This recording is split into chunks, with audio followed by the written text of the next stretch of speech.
manchette. Une avance de fonds sera versée à la maison d'accueil pour sans-abri de Chicoutimi par la ville de Saguenay. Rien n'est décidé quant à l'avenir de l'ancien hôtel de ville de Kenogami.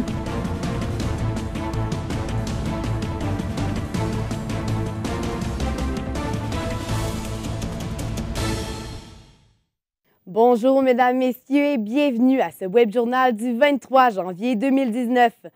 Après des années d'abandon, l'ancien hôtel de ville du secteur Kenogami, situé sur la rue Roi-Georges à Jonquière, est dans un état de décrépitude avancée. Les élus de Saguenay ne savent pas ce qu'il adviendra de la structure qui est debout depuis 1932. Une démolition semble aujourd'hui être le scénario le plus valable, et ce, malgré la formation récente d'un comité municipal pour la préservation du patrimoine. Nicolas Lamotte nous en parle davantage. Le conseiller municipal du secteur, Michel Tifo, indique que le bâtiment ne peut être restauré aux frais de la ville. L'hôtel de ville de Kenogami a été laissé à l'abandon dans les dernières années et il y aurait beaucoup d'investissements à faire pour lui redonner vie, là. Il y a quelques années, l'école de danse Le Prisme culturel utilisait les locaux du bâtiment afin de donner des cours. En 2015, des morceaux du plafond dans le grand studio se sont effondrés, forçant ainsi la fermeture de l'immeuble. Et pour des mesures de sécurité, l'interdiction d'utiliser les locaux pour les activités culturelles. À l'époque, des travaux temporaires avaient débuté afin d'aménager des studios de danse, mais force est de constater que rien n'a été fait. Aujourd'hui, les coûts reliés à la démolition sont estimés à un demi-million de dollars, un montant que Saguenay devra payer si une nouvelle vocation n'est pas bientôt trouvée pour l'ancien hôtel de ville. Malgré quelques visites de promoteurs privés songeant à relancer le bâtiment, la ville n'a pas reçu d'offre. C'est sûr et certain que quelqu'un demain s'offrait pour acheter le terrain ou acheter la bâtisse qui est sur place. On va discuter. Parmi les autres options étudiées, le maintien d'une portion de la bâtisse en guise de rappel historique pourrait être envisagé. La façade, par exemple, pourrait être maintenue. Il s'agit pour Saguenay, après la Maison Bossé, d'une autre partie de son patrimoine qui est aujourd'hui à risque de disparaître. Le Comité pour le patrimoine de Saguenay, présidé par le conseiller Simon-Olivier Côté, a affirmé avoir le dossier entre les mains, mais n'a pas voulu se prononcer pour le moment. La ville va devoir décider du sort de l'immeuble d'ici la fin de l'année. Nicolas Lamotte, ATM Nouvelles. L'escouade régionale mixte Saguenay a procédé dans la nuit du lundi au mardi à 3 perquisitions en matière de trafic d'armes à feu. Les policiers ont mis la main sur 9 des 28 armes volées au commerce Pro-Nature d'Alma l'automne dernier. À la suite de cette perquisition, Steve Bélan, Marie-Philippe Côté et Salematou Camara ont été accusés de possession d'armes à feu, ainsi que la Saguenayenne Laurence Riverain-Desrosiers qui est accusée de possession d'armes à feu à usage restreint. Un Chicoutimien âgé de 34 ans passera 6 mois derrière les barreaux après avoir plaidé coupable hier après-midi à de nombreuses accusations. Éric Poitras a été jugé pour plusieurs dossiers accumulés entre 2017 et 2018, notamment pour du trafic de comprimés de méthamphétamine et pour bris de promesse. L'individu qui avait été condamné en 2006 pour trafic de stupéfiants sera incarcéré dans une cellule du centre de détention de Roberval. Une hausse des taxes moyennes de 13 % est imposée aux citoyens de Saint-Ambroise. Il s'agit de la plus forte augmentation de taxes au Saguenay-Lac-Saint-Jean. L'augmentation des coûts des services incendies et la nouvelle façon d'utiliser les revenus de la vente des terrains du domaine des bâtisseurs sont la cause de cette augmentation. Un comité institutionnel a été créé aujourd'hui durant l'Assemblée générale des étudiants de l'UQAC. Ce nouveau comité est le résultat de la présentation d'un plan de 2 étudiants pour rendre leurs universités carboneutres et zéro déchet d'ici 2022. Nicolas Jean, qu'est-ce que ce comité va apporter à l'UQAC? On mise vraiment sur ce comité pour avoir de la crédibilité face à la direction de l'UQAC, principalement face avec le plan qu'on a présenté pour avoir une université carboneutre et avoir une université zéro déchet. Donc, la secrétaire générale du MAJUQAC, Catherine Fortin, elle affirme que ce sera plus facile de prendre les décisions et d'entamer les démarches avec ce comité. Et la direction de l'université va prendre en mesure et aussi va prendre plus de facilité à communiquer avec ce comité-là. Donc, il y a plusieurs rencontres à venir concernant ce sujet. Et est-ce que les étudiants ont bien accueilli ce projet? Ici, ils ont très bien accueilli ce sujet, oui, en effet. ils ont un peu plus de difficultés. On a eu un peu de mobilisation qui manquait un peu à ce sujet, surtout les membres qui n'ont pas été très présents aux dernières rencontres, surtout selon l'étudiant en histoire et responsable du projet, Adrien Guibert-Barthez, affirme que c'est vraiment les premières années et les deuxièmes années qui peuvent apporter des solutions et des idées. On peut l'écouter. Bien, on pense que les étudiants sont quand même d'avis qu'il faut agir. C'est simplement, pourquoi est-ce qu'on n'agit pas? En fait, c'est parce peut-être on se parle pas encore assez et que on est encore dans une phase où on doit se réunir pour se parler d'environnement et trouver des solutions ensemble. Évidemment, les prochaines rencontres pour attirer le plus de membres possible seront cruciales pour les restes des événements. Et est-ce que les responsables sont confiants quant à la concrétisation de ce projet? Oui, malgré le manque de membres autour de ce projet, les organisateurs sont très confiants quand même, puisqu'ils ont beaucoup de solutions à venir et les membres aussi qui sont déjà présents apportent beaucoup de solutions. On peut encore écouter M. Guibert-Barthez. L'être au gaz pourrait être la biomasse forestière ou pourrait être à d'autres sources d'énergie renouvelables. Donc ça, c'est une des façons qui pourrait être mise en place. Merci, Nicolas. Ça fait plaisir, Eliane. Pour avoir un plein roulement de la maison d'accueil pour sans-abri de Chicoutimi, il faudrait environ 1,2 million de dollars, estime le directeur de l'établissement, Michel Saint-Gelais. Mardi, on apprenait que la ville de Saguenay accordait à l'organisme une avance de fonds de 50 000 dollars. Chaque année, Saguenay verse 105 000 dollars à la maison d'accueil pour sans-abri de Chicoutimi. Le reportage de Maïka Lamquin.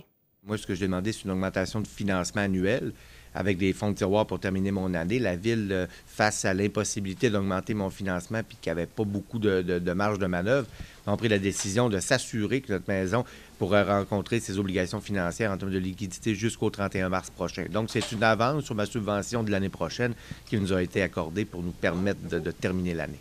L'organisme fonctionne présentement grâce à des budgets de 850 000 $. Pour ce qui est de l'avance de fonds, elle permettra de régler certaines dépenses déjà prévues. On va pouvoir s'assurer du paiement des salaires, s'assurer du paiement du loyer, de tous les comptes courants, puis du fonctionnement de la maison. Le besoin se fait aussi sentir auprès des employés. Les gars, ils ont des grands besoins, puis à un moment donné, si on n'a pas d'argent, on ne peut pas les aider adéquatement, c'est certain, ça. Ça prend de l'argent, beaucoup d'argent. La maison d'accueil pour sans-abri compte 30 résidents permanents, mais elle accueille des personnes à l'année longue. Annuellement, en hébergement, c'est presque 500 personnes par année différentes qui fréquentent nos services en hébergement. On a été gâtés pendant le temps des fêtes, c'est bien, c'est très bien. Sauf que les besoins, c'est pas juste durant le temps des fêtes, c'est à l'année. Vendredi dernier, la ministre responsable de la région, André Laforêt, s'est entretenue avec M. Saint-Gelais. Parce que ce qui est ressorti de la rencontre avec la ministre André Laforêt, c'est vraiment une écoute, une ouverture et une sensibilité à la réalité qu'on est en train de vivre. Donc, avec la ministre, on a abordé quelques possibilités il faudra avoir des solutions permanentes pour permettre à la maison de toujours atteindre ses objectifs. La maison d'accueil pour sans-abri se réjouit de l'intérêt de la ministre André Laforêt à son égard. Toutefois, aucune subvention n'est promise. Ici Maïka Lamquin, ATM Nouvelles, Saguenay. La ville de Saguenay informe ses citoyens que des tests de débit seront effectués demain entre 9h et midi dans le quartier du Bois à Arvida. Ces tests pourraient occasionner des variations de pression et de l'eau jaune brouillée pendant la journée. Le registre québécois des armes à feu sera assoupli, a annoncé en point de presse la ministre de la Sécurité publique, Geneviève Guilbeault. Ainsi, les propriétaires d'armes n'auront plus à aviser le système d'un changement temporaire du lieu d'entreposage de leur fusil. Également, ils n'auront plus de double numéro d'immatriculation et n'auront plus à fournir la longueur du canon de l'arme. Il faudra toutefois attendre que la loi soit modifiée, ce qui peut prendre quelques mois. Près d'une quarantaine d'étudiants en journalisme du programme Arts et technologies des médias du Cégep de Jonquière participeront aux prochaines assises du journalisme international qui se dérouleront à Tours en mars prochain. Il s'agit d'une initiative de l'enseignante Catherine Bellé-Muré. Ainsi, les étudiants vont visiter différents lieux journalistiques tels que le journal Le Monde et le magazine Paris Match. Ma collègue Émilie Gagnon l'a rencontrée plus tôt dans la journée. Bonjour, Madame Bellé-Muré. Expliquez-nous en gros, qu'est-ce que les assises internationales? C'est une rencontre de journalistes, mais aussi avec tous les citoyens. Tous les citoyens sont invités, là, ce qui fait que c'est différent de ce qui se passe, par exemple, au congrès de la FPJQ, Fédération professionnelle des journalistes du Québec, où les citoyens ne sont pas invités. Aux assises internationales, des citoyens de partout dans le monde peuvent participer, mais bien entendu, ce sont davantage des journalistes qui sont présents aux assises. Puis c'est l'occasion de parler de la profession, de voir vers où on veut qu'elle aille. Et à quelle fréquence ces événements-là arrivent? Est-ce que c'est annuel? Oui, c'est un événement annuel, sauf que cette année, il y avait quelque chose de particulier. Là. Ils ont fait des assises à Tunis, en Tunisie, en novembre, je crois. Donc, ce sera bisannuel pour cette année, mais normalement, là, ce sera 2 fois par année cette année, mais normalement, c'est annuel. Et est-ce que vous savez si celle de Tunis ressemblait à celle de Tours? Oui, l'objectif, c'était de faire le même concept, mais de le faire dans un autre pays de la francophonie. Et là, vous avez organisé un voyage avec vos étudiants et certains professeurs. Est-ce que ça demande beaucoup de travail d'organiser des tels événements, des tels projets comme ça? Oui, c'est sûr. Bien, c'est pas moi qui organise l'événement des assises, mais organiser là, la rencontre avec tous les étudiants, s'assurer que, bon, tout le monde a ses assurances, tout le monde peut être intéressé, tout le monde a l'argent. C'est certain que c'est beaucoup de travail, mais je le fais avec plaisir. Là. Les étudiants sont gentils puis ils méritent de faire un tel voyage ou de vivre une telle expérience. Mais c'est certain que je ne peux pas vous cacher que c'est du travail. Est-ce que vous êtes beaucoup d'étudiants? Oui, il y a 37 étudiants qui ont décidé de participer à l'aventure. On y va avec 4 enseignants. C'est une première en ATM. En fait, c'est la première fois qu'on organise un voyage à l'international pour des étudiants. Donc, je me lançais un petit peu dans le vide, mais je l'ai fait avec plaisir. Puis, c'est ça, là, 37 étudiants ont répondu présents et participeront aux assises du 8 au 16 mars. Est-ce que vous avez eu de l'aide un petit peu apportée par le Cégep? Oui, bien, ne serait-ce que nos libérations là, pour les enseignants. Bien entendu, le projet est soutenu par la direction des études, ce qui nous aide grandement. Et aussi, comme les assises n'ont pas lieu durant la semaine de relâche, bien, il fallait que la direction accepte que nos étudiants seraient absents pendant une semaine là, après la semaine de relâche. Mais oui, donc on a eu de l'aide puis du support aussi, là, de la mobilité étudiante. Donc, il y avait du personnel qui était là pour nous. Et vos démarches ont commencé depuis quand? En fait, l'an dernier, je suis allée aux Assises internationales grâce à une bourse de logique, parce qu'il faut dire que je suis journaliste. J'étais journaliste avant d'être enseignante en journalisme. Et comme journaliste, j'ai obtenu une bourse pour aller participer aux Assises. J'y suis allée et l'an dernier à Tours. Et au retour, j'ai dit à la direction ici que j'aimerais beaucoup organiser un voyage pour 2019, donc pour cette année, pour mes étudiants, pour qu'ils puissent vivre cette expérience-là.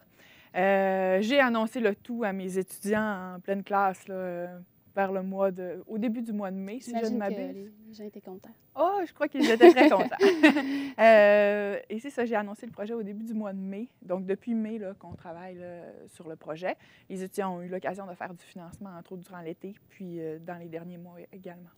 En parlant du financement, est-ce que ça a fonctionné? Est-ce que vous en faites encore? Oui, mais on a été extrêmement chanceux puisqu'on a eu du financement à hauteur de près de 25 000 des Offices Jeunesse internationaux du Québec, Logique. C'est énorme, c'est un financement inhabituel. Donc, on a eu énormément d'argent de la part de cet organisme-là, mais aussi nos étudiants ont fait beaucoup de financement, soit individuel en vendant du chocolat, les fameuses tablettes de chocolat, ou sinon, on a eu des braderies de la mode, si on peut dire. Là, on a des friperies, et on a vendu des vêtements usagés, différentes activités comme ça là, que les étudiants ont fait là, au fil des derniers mois pour s'assurer d'avoir leur montant. Et présentement, là, ils devraient tous... le voyage devrait leur coûter moins de 500 $. Donc, là-bas, aux assises, les élèves vont participer à des formations. Oui. Est-ce qu'il va y avoir des travaux à faire par rapport à ça?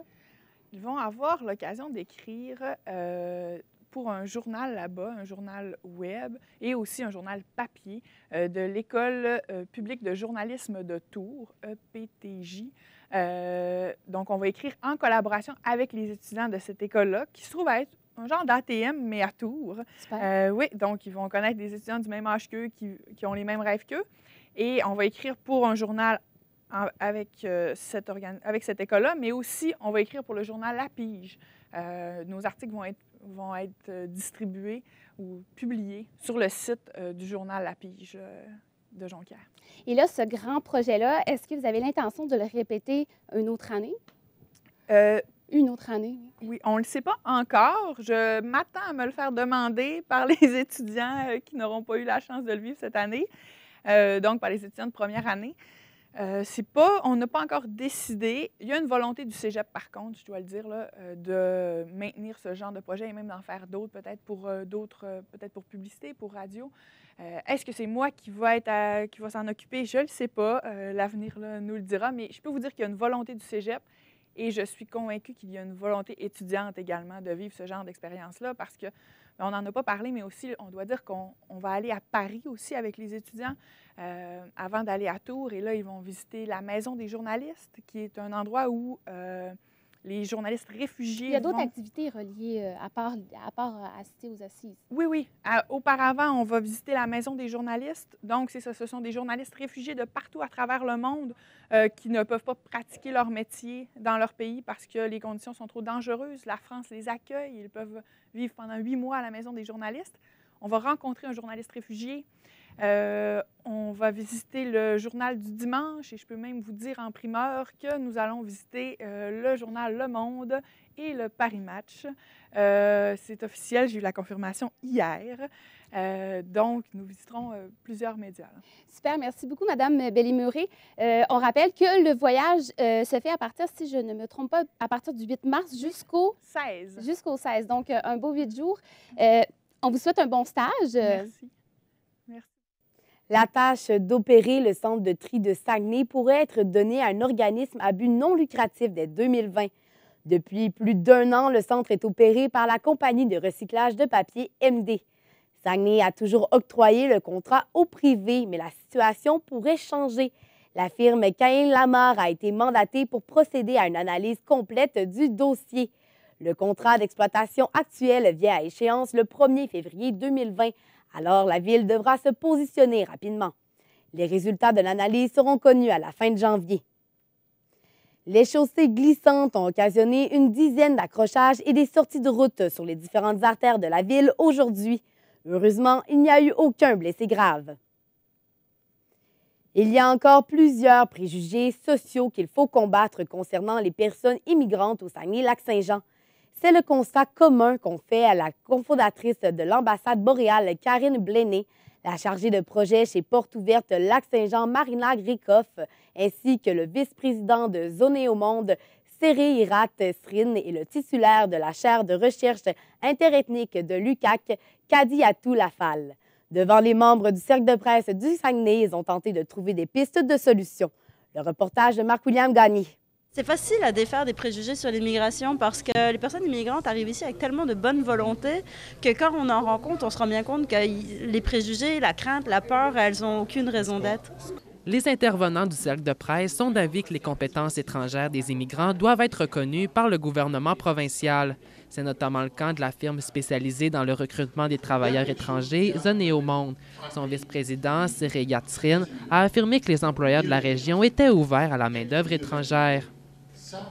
Et on voit également l'ouverture de la part de ces employeurs-là. Donc, les employeurs, dans le contexte actuel, sont plus sensibilisés, sont plus conscients de leurs besoins. Selon les deux organismes d'accueil pour immigrants, soit Ambassade boréale et Porte Ouverte Lac-Saint-Jean, il faut axer davantage sur l'intégration sociale des immigrants. Pour ce faire, l'Ambassade boréale organise notamment chaque mercredi des cafés-rencontres où les nouveaux arrivants peuvent créer un réseau de contacts, tandis que le Porte Ouverte Lac-Saint-Jean leur assure davantage un service d'accueil par l'entremise de divers ateliers. Une prochaine de sensibilisation de sensibilisation contre le racisme et la discrimination. Aller parler sur les préjugés. En ce qui concerne le titulaire de la chaire de recherche interethnique et interculturelle de l'UQAC, Kadiatou Lafal, il a souligné que plusieurs facteurs favorisaient le maintien des immigrants en région. Une région francophone, une région qui intègre bien et une région culturellement très dynamique. Diverses activités d'intégration pour les immigrants seront organisées par les organismes de la région en 2019. Ici Marc-William Gagné, ATM Nouvelles, Saguenay.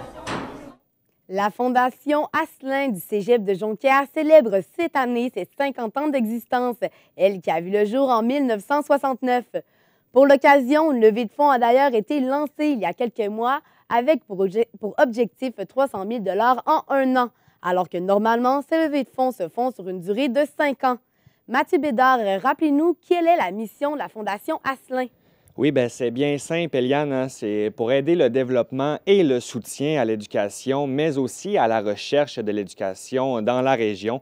La coordonnatrice à la Fondation Asselin, Mme Caroline Tremblay, m'a dit cet après-midi que plusieurs milliers de dollars seront investis dans la Fondation dans différents projets de recherche collégiale, ce qui devrait permettre aux chercheurs d'accentuer leur recherche là, et se concentrer sur les recherches et non sur la cueillette de dons. On peut l'entendre. Comme la Fondation présentement va donner 75 000 sur 3 ans, 25 000 par année au bureau de la recherche ici du Collège de Jonquière. Et dites-moi, Mathieu, qu'est-ce que ces 50 ans d'histoire représentent pour Mme Tremblay? Oui, ça signifie beaucoup pour Mme Tremblay et ses collègues, là. Il faut le rappeler, c'est la plus vieille fondation collégiale à exister dans la province de Québec. Selon Mme Tremblay, là, cela prouve que le collège persiste et continue dans la bonne voie. Selon elle, il y a plusieurs beaux projets qui ont été effectués grâce à la fondation et l'environnement au sein de la fondation est très vivant. Et combien d'argent a été amassé depuis 50 ans? Oui, c'est une somme considérable qui a été amassée depuis 50 ans par la Fondation Asselin et je vous laisse, Mme Tremblay, là, en discuter. Au-dessus de 10 000, on a donné au-dessus de 10 millions. Fait que c'est sûr que souvent c'est un in and out, là, OK, mais on a donné au-dessus de 10 millions. Oui, un in and out, là, c'est l'argent qui est entré dans la Fondation, mais qui est immédiatement ressorti. Donc, aucun argent n'est resté dans la Fondation Asselin. Ça a immédiatement été redonné en bourse au collège et aux étudiants. Donc là, depuis 50 ans, là, lorsque le collège a été vendu, 1 million de dollars a été émis à la Fondation. De 2004 à 2009, une levée de fonds d'une durée de 5 ans a eu lieu, leur permettant de ramasser 5 millions de dollars. En 2012, une autre levée de fonds d'une durée de 5 ans a également eu lieu, leur permettant d'amasser 1,8 million de dollars. Et là, présentement, nous sommes dans un blitz de 1 an pour souligner les 50 ans de l'anniversaire de la Fondation Asselin. Et l'objectif pour la levée de fonds qui se terminera en 2019 est de 300 000 dollars. Mathieu Bédard, merci. Ça me fait plaisir. Le propriétaire de CrossFit Jonc, Yves-Éric Pilote, souhaite offrir un programme en entraînement fonctionnel et en haltérophilie à l'école polyvalente Arvida dès l'automne prochain.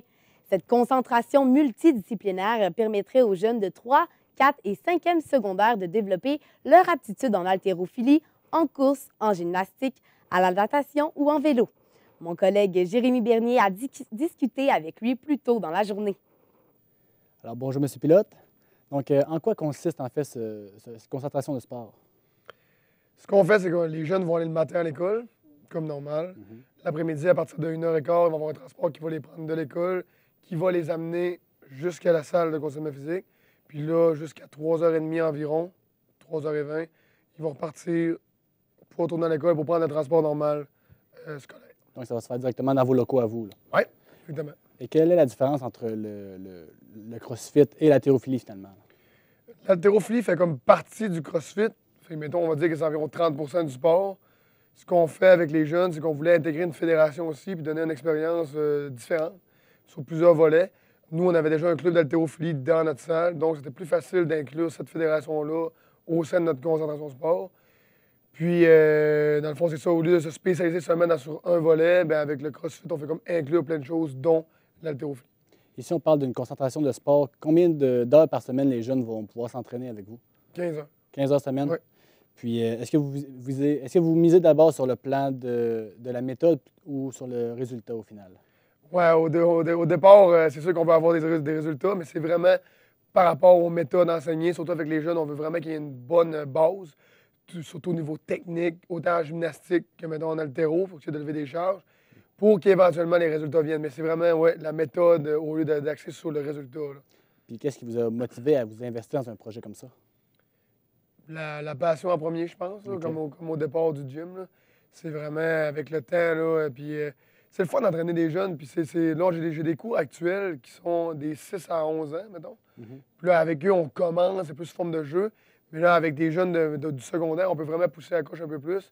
Puis je trouvais ça intéressant de populariser la chose en mettant un projet comme ça de l'avant. Est-ce que vous pensez un jour peut-être amener vos jeunes à une compétition régionale ou provinciale comme vous l'avez fait par le passé? Oui, c'est ça l'objectif. Régional, provincial, c'est quand même très atteignable. Moi, je viserais même l'international. Il y a des belles compétitions, là, notamment à Miami. Là. Nous autres, on est allés l'année passée. Puis c'est des beaux souvenirs. Quand ton sport te fait voyager en plus, là, ça devient vraiment intéressant. Ça se fait. Puis comment ça s'est passé, ce voyage-là, à vous? Ah, moi, c'était magique. Moi, c'est le plus beau voyage que j'ai jamais fait de ma vie. Là. Mais de toute façon, on a déjà apporté à Miami, la ville, c'est hot. Là. Puis la compétition, tout est gros là-bas. Tout est 20-30 000 personnes sur le site. Quand tu rentres sur le stage, là, tu pognes un petit air. Puis ce projet-là, est-ce que c'est une initiative personnelle ou est-ce que c'est l'école qui vous a approché? Non, moi, c'est une initiative personnelle. Il a fallu que je fasse mes preuves auprès de l'école, évidemment. Là, parce que j'ai pas de certification, j'ai pas de bac, il n'y a pas de cours CrossFit vraiment. Là. Fait que c'est vraiment à force de parler avec eux autres, les visions, comment je voulais développer mon truc. C'est vraiment là qu'ils ont décidé, OK, on va embarquer avec toi. Mais il aurait pu aussi me dire non. Là. Finalement, ça s'est bien déroulé. Oui. Puis est-ce que vous êtes plusieurs personnes dans ce projet-là? Bien, moi, je suis l'indicateur sûr que principalement, ça va être moi. Mais oui, j'ai des gens qui m'entourent, qui sont très, très compétents, qui ne pourront pas être là à 100 mais qui vont pouvoir venir m'épauler, m'aider là, au fur et à mesure que ça va se développer. Est-ce que vous avez déjà senti un intérêt de la part des jeunes peut-être à se joindre à ce projet-là? Oui, j'ai quelques parents qui m'ont appelé. J'ai même un jeune qui m'a appelé hier lui-même. C'est quand même rare. Fait que oui, il y a de l'intérêt. Sauf que là, au niveau des dates, c'est ça, pour les inscriptions, on est comme short un peu. Donc, c'est ça. Si ça ne démarre pas en 2019, ça ira peut-être en 2020. Là, mais... Puis personnellement, depuis combien d'années est-ce que vous êtes passionné par ce sport-là? Le CrossFit, j'imagine, c'est pas du jour au lendemain qu'on devient immensément bon là-dedans. Là. Non, ça prend un petit peu de temps, effectivement, là, pour tout le monde. Il y en a plus que d'autres. Mais moi, ça fait à peu près 6 ans. 6 ans que je fais ça. Un petit peu plus. Puis qu'est-ce que ça prend pour être un bon crossfitter, disons? La patience, de la rigueur aussi, puis d'être capable de s'attarder à chaque petit détail. Justement, là, quand on parlait de méthode tantôt au lieu de résultats, là, c'est pas toujours c'est comment tu vas y arriver plus que, genre, exemple, lever une charge. C'est cool si tu la lèves une fois, puis mais ta lève croche, c'est comme nous, il faut répéter, puis tu vises à long terme aussi, rester en santé. Là. Ça prend un petit peu de patience, de détermination, c'est sûr, mais la rigueur, puis être capable de comprendre un peu comment ton corps fonctionne, là, ça aide beaucoup. Que c'est un sport très mental aussi, là. Oui, effectivement. Oui, il y a beaucoup d'aspects mentaux, comme exemple courir un marathon. Je donne un exemple extrême, là, mais ça joue dans la tête, effectivement. Puis le CrossFit, est-ce que vous diriez que c'était un sport qui devient de plus en plus populaire? Ça monte beaucoup. Si on regarde, par exemple, à Montréal, des grandes villes, Québec, là, ça brasse pas mal. Là. Les gyms, c'est des grosses gyms, il y a beaucoup de membres. Puis ça s'en vient tranquillement vers le Saguenay. Là. Je pense que oui, ça va continuer d'avancer. Et on vous souhaite la meilleure des chances, M. Pilote. Bien, merci beaucoup. Le trail nocturne au centre Le Norvégien à Jonquière sera de retour cette année. L'événement se déroulera lors de l'ouverture de la saison de course en sentier le 2 février prochain. Organisé par Sylvain Lavoie et Marie-Christine Dillon de l'organisme Les Trails du Saguenay-Lac-Saint-Jean, acceptera cette année que les participants utilisent des espadrilles ou des raquettes lors de la course. M. Lavoie mentionnait que l'objectif est de 150 à 250 participants qui pourront choisir entre un parcours de 1, 5 ou de 10 km. Pour les organisateurs, il est important d'avoir beaucoup d'ambiance lors de la soirée et d'offrir un bon divertissement aux gens. Et grâce à leurs partenaires, de nombreux prix seront remis aux coureurs. On écoute Sylvain Lavoie à ce sujet. Il y a des feux, il y a de l'ambiance, on a des flambeaux sur le parcours, avec beaucoup d'ambiance, de la musique, un animateur. On donne beaucoup de... Nous aussi, dans nos événements, on donne des beaux prix, on veut gâter nos gens. Le trail nocturne est ouvert à tous et les participants sont invités à venir en famille. L'événement est gratuit pour les jeunes de 12 ans et moins. La finale locale de Cégep en spectacle du Collège de Chicoutimi aura lieu ce soir à 19h30 au Théâtre municipal. 12 participants sont attendus sur scène pour présenter leurs divers talents. La Ligue de football semi-professionnelle du Québec prend une pause en 2019 puisqu'il y avait trop de réorganisation au sein des équipes de la Ligue. Ce sera donc une deuxième année d'inactivité pour l'équipe des Montagnais. Nicolas Boursier, l'organisation est-elle déçue de faire une croix sur la saison estivale 2019? Non, Eliane, les Montagnais avaient déjà prévu ne pas faire partie de cette mouture puisque il y avait trop de difficultés à tenir une saison et qu'il y avait déjà une deuxième équipe qui avait été créée dans la région, les Mercenaires. Va-t-on voir les Mercenaires à l'œuvre en 2019? Absolument. Les Mercenaires, eux, prévoyaient un retour en force pour l'été 2019, mais l'annulation a quand même été bien accueillie de la part du vice-président, M. Jeff Ménard-Asselin. On l'écoute. Point positif, ça va nous laisser beaucoup plus de temps pour bien bâtir notre projet, intégrer une ligue qui est fédérée par Football Québec et d'arriver avec un projet qui est encore beaucoup plus solide. Donc, ça nous permet de gagner du temps, arriver pour la saison d'automne, faire toutes les accréditations nécessaires pour aller chercher le financement nécessaire, les signatures de nos joueurs, l'équipement et bien sûr, peut-être commencer la saison d'automne dans la LFS 12. Il évoque aussi la possibilité d'un partenariat avec les Gailleurs du Cégep de Jonquière pour augmenter l'achalandage lors des matchs. Et Nicolas, est-ce que d'autres projets attendent les Mercenaires d'ici l'automne? Oui, donc le 8 février, ils organisent un bingo Top Hour en partenariat avec les alliés de l'école des Grandes Marées qui ont grandement besoin de matériel pour lancer leur équipe sportive. Ils ont aussi d'autres activités. On l'écoute à ce sujet. L'été dernier, nous avons fait une classique de flag football, les Mercenaires, avec différentes équipes d'un peu partout au Québec. On va répéter cette expérience-là en début d'été, réinviter des gens. L'an dernier, on s'était associé avec le Patro de Jonquière pour leur verser aussi un montant de nos recettes. Donc, ça a été une belle occasion qu'on veut répéter. Plusieurs matchs d'exhibition sont prévus aussi avec les équipes qui faisaient partie de la Ligue senior dans le but de promouvoir le sport semi-professionnel et de les préparer à la saison automnale. Nicolas Boursier, merci. Un plaisir. À la météo, Marie-Lou, il fait doux, mais la pluie verglaçante s'en vient rapidement. À notre grand bonheur, Eliane, le temps est très doux. Il fait actuellement moins 11, alors que le mercure pourrait chuter jusqu'à moins 16 au courant de la soirée, avec de faibles vents et de faibles précipitations de neige qui pourraient atteindre de 2 à 4 cm. Pour demain, on parle d'un mélange de précipitations entre de la pluie verglaçante et de la neige. Il faudra être très prudent sur les routes. Cependant, bon côté, le mercure sera très doux. On parle d'un moins 10 en matinée et d'un moins 4 en fin de soirée. Et actuellement, pour les adeptes de ski, c'est peut-être le bon moment d'en profiter pour aller dévaler les pentes et pour passer un bon moment. Et voilà ce qui termine ce web journal d'aujourd'hui. Merci d'avoir été des nôtres. Au revoir.